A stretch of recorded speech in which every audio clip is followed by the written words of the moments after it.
আলহামদুলিল্লাহ আলহামদুলিল্লাহ আলহামদুলিল্লাহ।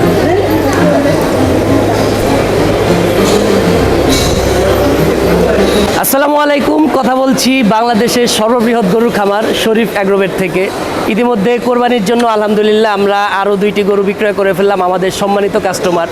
তো এই কাস্টমার এমনই একজন যিনি কোনোদিনও হাটে যাননি, অথচ শরীফ অ্যাগ্রোভেটে এসে খুব স্বাচ্ছন্দ্যে এবং খুব কমফোর্টেবলভাবে গরু ক্রয় করতে পেরেছে। তো আমরা এখন আমাদের সম্মানিত কাস্টমারের অনুভূতিটা জানবো। আঙ্কেল আসসালামু আলাইকুম। ওয়ালাইকুম সালাম। কেমন আছেন?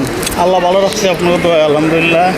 আঙ্কেল আমি শুনলাম যে আপনি কোনোদিন হাটে যান না গরু কিনতে, তো আজকে এই যে শরীফ অ্যাগ্রোভেটে আসলেন, আপনার অনুভূতিটা কি, আপনার কেমন লেগেছে আমাদের কাছে গরু? আসলে অনেক ভালো লাগছে। আমার জানা মতো এত বড় যে গরু ফার্ম আমার জানাই ছিল না। আর আমাদের দরদাম সম্পর্কে মানে আমাদের প্রাইস কি ঠিক আছে আপনার মনে হচ্ছে? আলহামদুলিল্লাহ আমাদের কাছে মনে হয় ঠিক আছে সব কিছু মিলে। আর আমি গরু হাটে যাই না, এই জন্য আমার গরু হাটে ভয় পাই। মাঝে মধ্যে গরু সুইটা উল্টা পাল্টা দৌড় দেয়, এই ভয় আমি যাই না।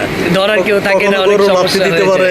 জি। তারপর গরু হাটে গোবর টোবর মিললে পায়ের অবস্থা খারাপ হয়ে যায়। জি, তো সবকিছু মিলে আমাদের এখানকার পরিবেশ, আমাদের সবার সবকিছু আপনার ভালো লেগেছে, পরিষ্কার।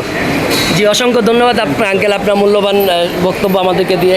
তো এখনও পর্যন্ত আপনারা যারা শরীফ অ্যাগ্রোভেটে আসেননি, আজই চলে আসুন এবং আপনার কোরবানির গরুটি ক্রয় বুকিং করুন। জি আঙ্কেল বলেন। উত্তর আরও উন্নতি কামনা করি।